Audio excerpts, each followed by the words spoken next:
Assalamualaikum warahmatullahi wabarakatuh. Wa idza quri'al Qur'an fastami'u lahu wa ansitu la'allakum turhamun.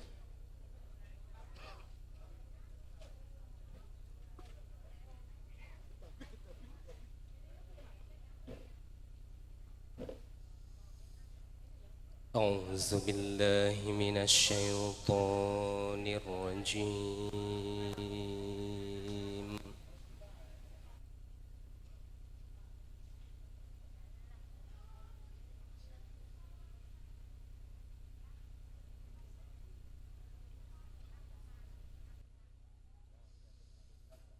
Bismillahirrahmanirrahim.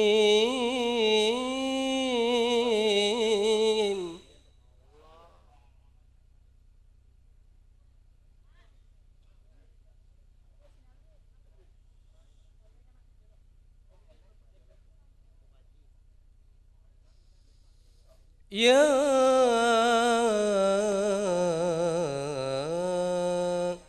ayyuhalladzina amanu taqullaha haqqa tuqatih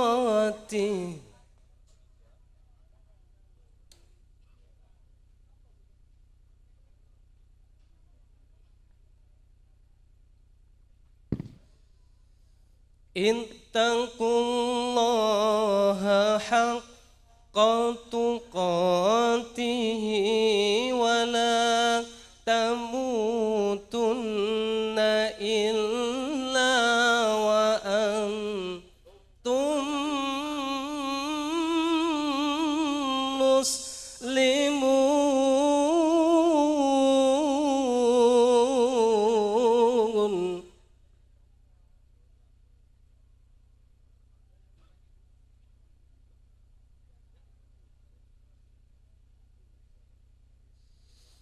ولا تموتن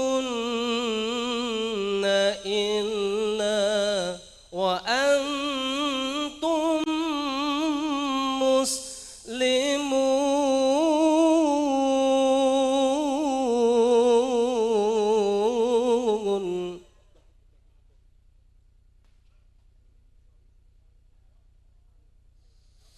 واعتصموا بحبل الله جميعا ولا تفرقوا.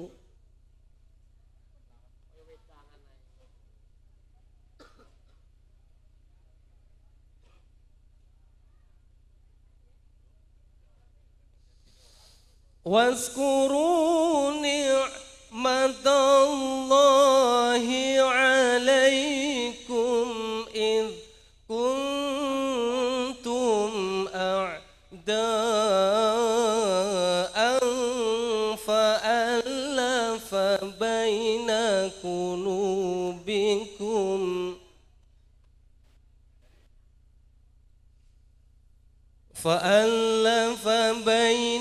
قلوبكم فأصبحتم بنعمته إخوانا.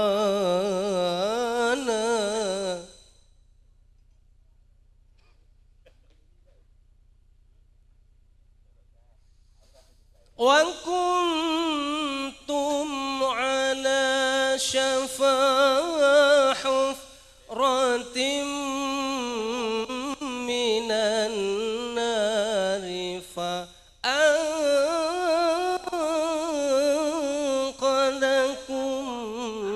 منها.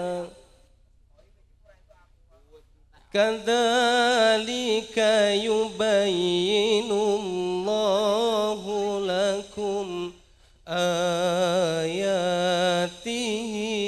لعلكم تهتدون.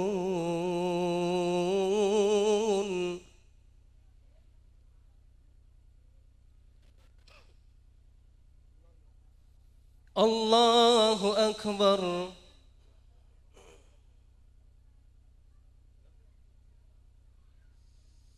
Bismillahirrahmanirrahim.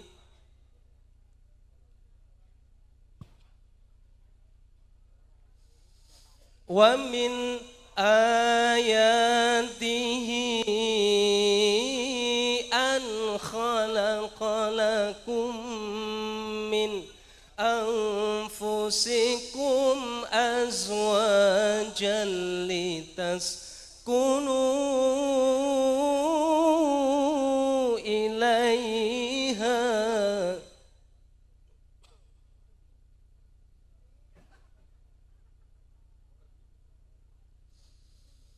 azwajan litaskunu ilaiha wa ja'ala bainakum mawaddatan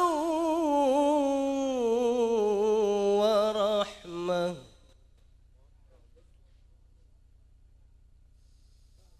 Inna fi dzalika laayatin liqaumin yatafakkarun.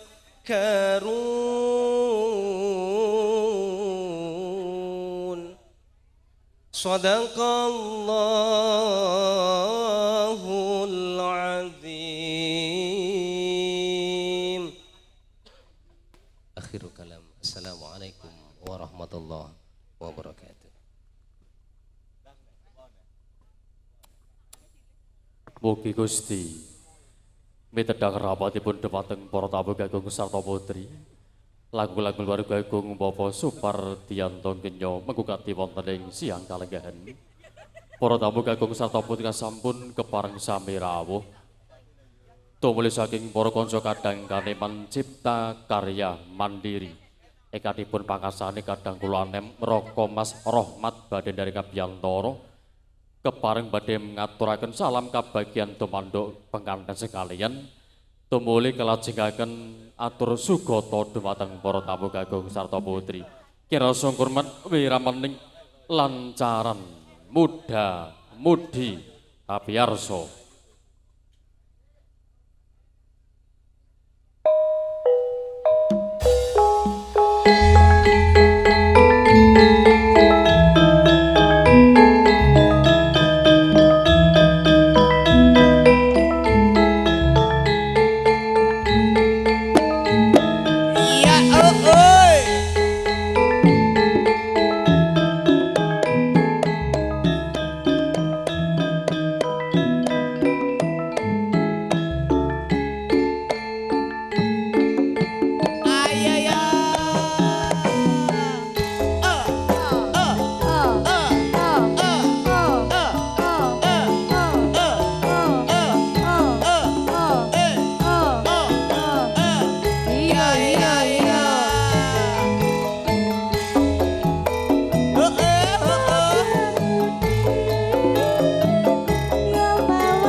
Sata Putri.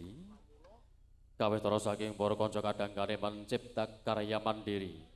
Wis katuraken salam kabagian katur penganten sekalian.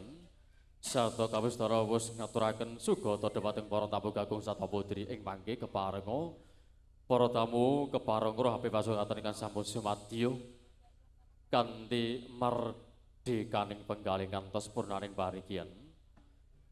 Tumulur tata kang kaping 6 nuninggi lumadhening tata cara adat krobongan ingkang dumadi saking bobot timbang kacar kucur sarta dolangan mobil inggih sampun warna lumadhening tata cara krobongan ing mangkat lajengaken pangabektanipun penganten mring sudarma kekalih-kalihipun.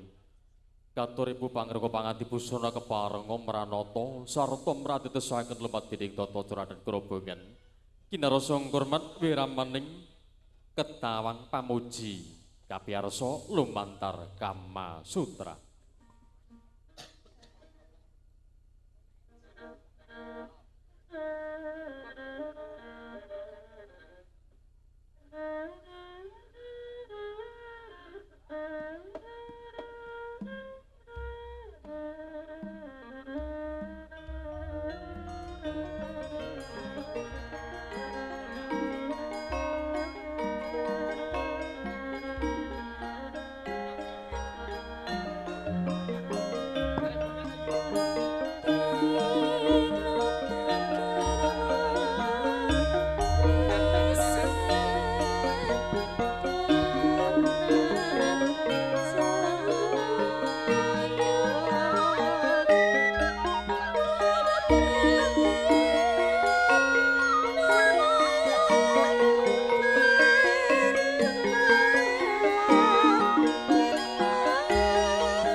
Lamat kapiyarsa swaraning bangsa munya ketawang pamuji. Nyatani tata bocor adat krobongan ingkang katindak dening penganten sekalian.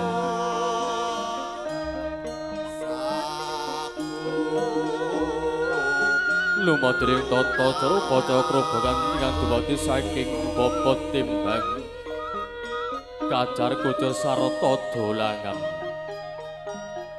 Bobot timbang mengkuwerdu bilih kinarya pepemut dhumateng tiyang sepuhipun penganten supados boten gadhahi kemban cindhe ban ciladan raos benten-benten ingkang antawasipun putra mantu karta putra pribadi sedaya karangga dados putranipun piyambak. Tumuli kalajengaken kacar kucur tuna sanak badhe sanak wong liya dadi sedulur. Makarya lancar, rejeki makmur. Kacar kucur paring pasemon bilih penganten kakung paring guna kaya dumateng penganten putri. Kasuntak wonten panggenipun panganten putri linebaran sindur. Kinarya tanggal japing penganten kakung wonten ngarsa penganten putri. Sasamunipun kasuntak wonten pangganipun penganten putri daya-daya hasiling tampa kaya katuraken dumateng ingkang pinidados rumeksa kawedaganing nun inggih ingkang ibunipun.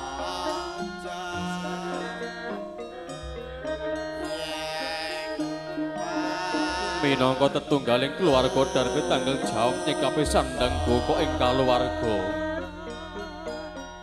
Tampa kaya kacang kawak dele kawak. Jagung kawak jenar arta pralambang baka wastra miwah harta kamukiri sang penganten. ing tembenipun saged kecakapan sandang bobo lawan pangan. Sasampunipun kacar kutur kalajengaken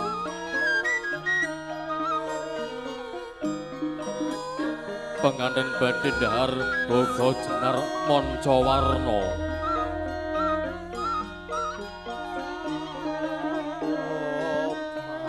Dhahar bogo jenar mancawarna wis ngarane pinayungan song-song janur kuning minangka pepedaning pangayoman. Mangga pralambita bilir jiking kang minangka pigoleng pakarti. Rejiking saking Gusti ingkang purbeng dumadi. Mugi sedaya saged berkah kang jinangkah.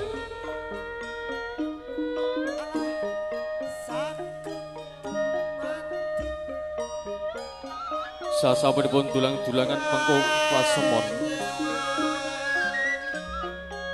ugi tresna ingkang tenanan senadyan prangguli kawontenan ingkang maneka warna wonten samudraning bebrayan. Mugi penganten sekalian jumbuh kang ginayu sembodo kang jirangka rahayu kang temu satemah dados warga agung ingkang winangun. Keluarga ingkang sakinah mawaddah warahmah dados jodoh kang sejati ya sejatining jodoh ngantos kagen-kagen ninan-ninan tansah ayem-ayem angayomi sarta panggih pagesangan ingkang sarwi kaleresan.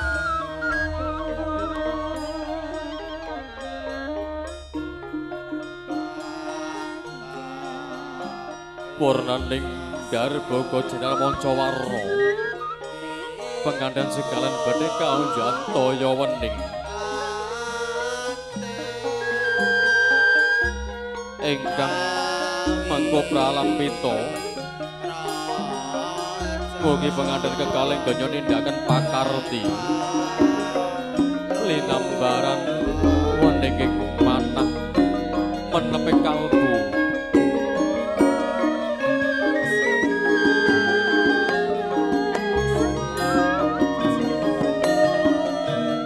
toya wening ugi dados pratandha kalamun sedaya tindak tanduk munamuni. Dipun penggalih kanthi wening nala satemah dados ayem-ayem tentrem genya lulumban wonten samudraning bebrayan.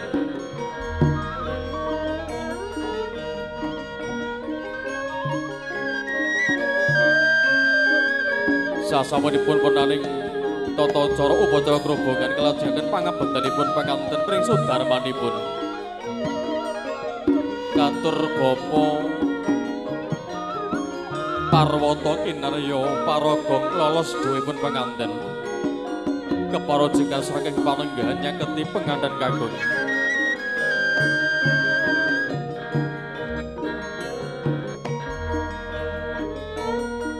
nalika semana panganten badhe sungkem boten dipun keparengaken mawi wangkingan prayogi kalolos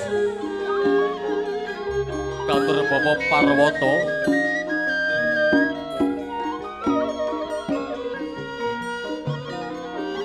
mugi kepareng lara dhuwipun panganten kakung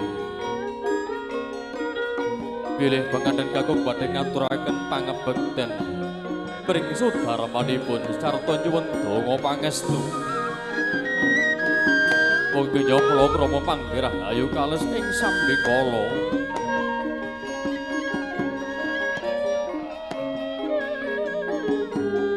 binarung wiramaning kedawang pamuji nyartani pangebektenipun panganten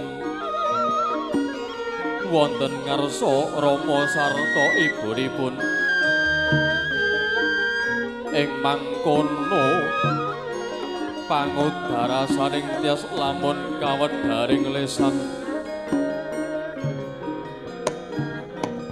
Duh Rama, duh Kanjeng Ibu, kalunggan iki kula nglampahi palakrama duh Rama. Kula ngaturaken sungkem bekti katur panjenengan. Kula sak kloron ngaturaken sungkem bekti katur panjenengan duh Rama. Sarta kula nyuwun donga pangestu. Mugi kula palakrama mangge rahayu kalus ing sambekala.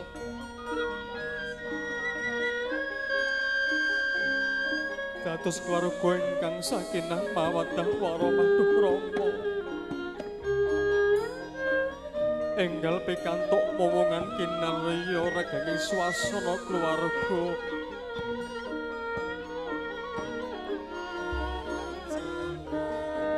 Sarta ngangguli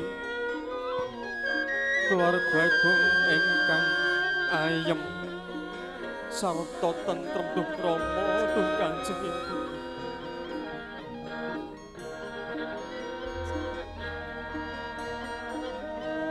Tumuli katampi pangabetenipun mekaten pangandikanipun Rama sarta Ibu duh heranipun sak loro. Duh nalika isih cilik sira tak kekudang sok yen to tiba dewasana. Bisuwa wenengku satriya tama wanita tama nggih.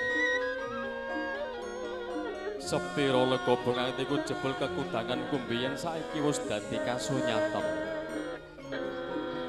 Kanthi tak suwunke kemaraning Gusti Kang Maha Agung donga Rama ibumu anglo selur kadya Ilina Remada nggih. Sira sak kloron ngaturaken sungkem bekti katur Rama ibumu tak tampa ya ngerti do sak padha-padha. Semono uga wong tuwa akeh salah akeh luput marang sira sak kloron.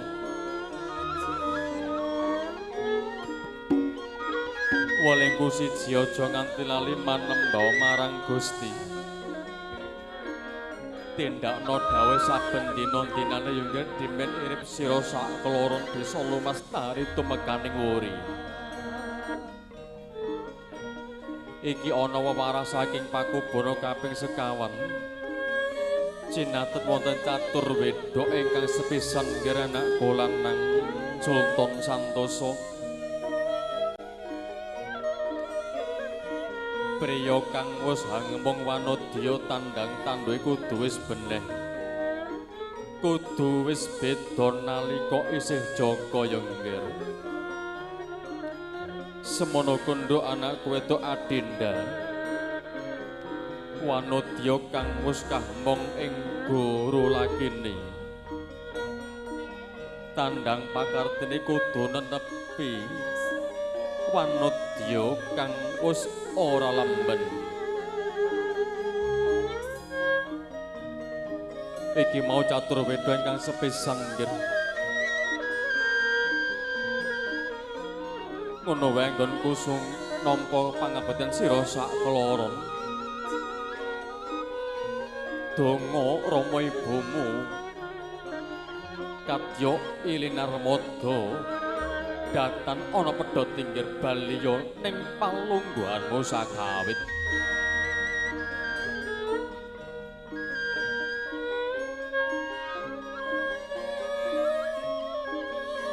Wilujeng tanpa pambeng widodha tanpa godha. Pangbatinipun panganten pring sudarmanipun Puspana kari rahayu kalih ing sambekala. Tumuli panganten kelenggaken wonten ing Kulsenengga badhe krantun lumadhiking tata jaga badhe lumapas salajengipun.